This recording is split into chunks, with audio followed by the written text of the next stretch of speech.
हरे कृष्णा, राधे राधे। हम सभी साधक हनुमान जी की आत्मकथा श्रवण कर रहे हैं। भाग 9 गतांग से आगे। भरत भैया पर इन दोनों भाइयों में अपार प्रेम था, बाली और सुग्रीव में। एक दिन दोनों का ये प्रेम टूटा और शत्रुता इतनी बढ़ गई थी कि दोनों एक दूसरे के प्राणों के प्यासे ही हो गए थे। हनुमान जी ने भरत जी को बताया। तब मैंने सुग्रीव का साथ देते हुए किष्किंधा को छोड़ दिया और हम लोग ऋषिमुख पर्वत पर आकर रहने लगे थे। सुग्रीव का साथ देने वालों में उपदेव जामवंत भी थे, पर बाली और सुग्रीव की तो अच्छी खासी मित्रता थी। फिर दोनों सहोदर भाई भी थे। शत्रुता का कारण क्या था पवनसुत? भरत जी ने पूछा। हनुमान जी मुस्कुराते हुए उस प्रसंग को सुनाने लगे जिसके कारण दोनों भाई आज शत्रुता की अग्नि में जल रहे थे। भरत भैया, एक मायावी नामक राक्षस था। अपने जीजा रावण को जब सुना कि एक बानर ने अपनी काख में दबा लिया था, तब से ये मंदोदरी का भाई मायावी बाली को सबक सिखाने की फिराक में ही था। एक दिन मदिरा पीकर किष्किंधा में चला आया और वो भी अर्धरात्रि को। बाली, ए बाली, चल निकल बाहर, मैं तुझसे युद्ध करने आया हूँ, बाहर निकल। भरत भैया, उस मायावी ने बाली को देखा नहीं था, इसके बारे में सुना मात्र था।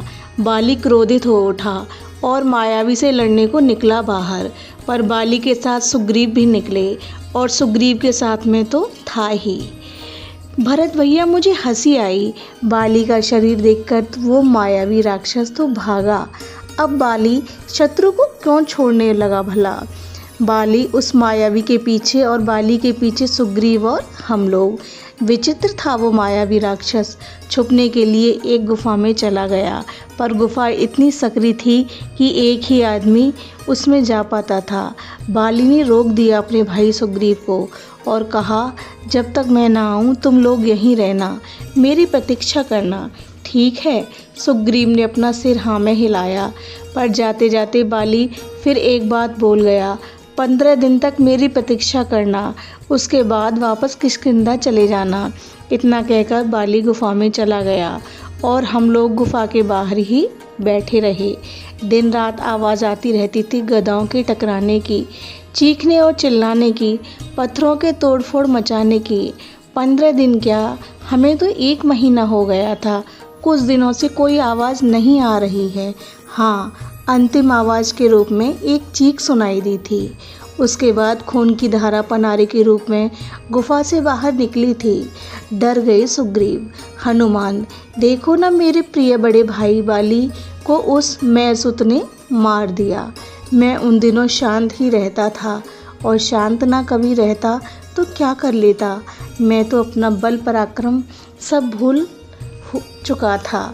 एक बड़ा पर्वत उठाकर सुग्रीव ने गुफा के द्वार को बंद कर दिया और लौटकर किष्किंधा में चले आए।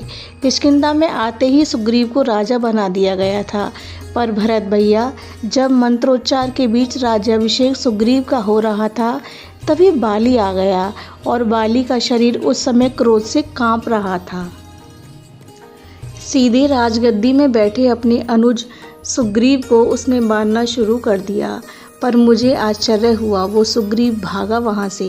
पीछे पीछे बाली भागता रहा, पर सुग्रीव ऋषिमुख पर्वत पर आकर रुक गया था और हम लोग भी ऋषिमुख पर्वत पर आकर रहने लगे थे। ये ऋषिमुख पर्वत तो किष्किंधा के पास में ही होगा ना? भरत जी ने प्रश्न किया। हाँ भरत भैया, पास में ही था, हनुमान जी ने उत्तर दिया। फिर बाली उस ऋषिमुख पर्वत पर क्यों नहीं गया? नहीं जा सकता, क्योंकि ऋषि मतंग का श्राप है। बाली ऋषिमुख पर्वत में जाएगा तो उसका सिर टूक टूक हो जाएगा। हनुमान जी ने कहा। उस प्रसंग को भी सुनना चाहते हैं भरत जी? तो पवनसुत भी सुनाने लगे थे। एक राक्षस था, उसका नाम था दुंदुभी। वो महिष यानी भैंसे के रूप में ही रहता था। बड़ा भारी राक्षस था ये दुंदुभी। किष्किंधा आ गया एक बार और किष्किंधा की सुंदरता को बिगाड़ने लगा था। राज्य के उपवन सब उजाड़ दिए। ये सब देखकर बाली बहुत क्रोधित हो गया था। उसने दुंदुभी की पूंछ पकड़कर किष्किंधा से कुछ ही दूर ऋष्यमुख पर्वत पर फेंक दिया।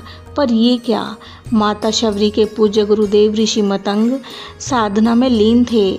उनके ही ऊपर आकर गिरा उस दुंदुभी का शरीर। उसकी हड्डियां बिखर गई थीं। तब परम शांत ऋषि मतंग ने भी श्राप दे दिया था, बाली आज के बाद अब तू इस ऋषिमुख पर्वत पर आया भी ना तो तेरे सिर के टुकड़े टुकड़े हो जाएंगे। ये श्राप मिला था बाली को। भरत भैया इसलिए ऋषिमुख पर्वत पर आ नहीं सकता था, इसलिए उस पर्वत को ही अपना स्थान चुना सुग्रीव ने। हनुमान जी ने भरत जी को ये बात बताई। हनुमान जी, बाली ऋषिमुख पर्वत पर नहीं जा सकता, पर किसी और शूरवीर को तो भेज सकता था। भरत जी ने ये बात पूछी। हाँ भरत भैया, वो किसी और को भेज सकता था, पर मैं था सुग्रीव की रक्षा में। इस बात को बाली समझता था। वो कहता भी था, हनुमान अवध्य है, उसका कोई वध नहीं कर सकता। बस ये केसरी नंदन हनुमान सुग्रीव के पास से हटे तो सुग्रीव क्या, मैं काल से भी लड़ जाऊं। ये बात बाली कहता था। यह प्रसंग अब यहीं विश्राम लेता है। हरे कृष्णा, राधे राधे।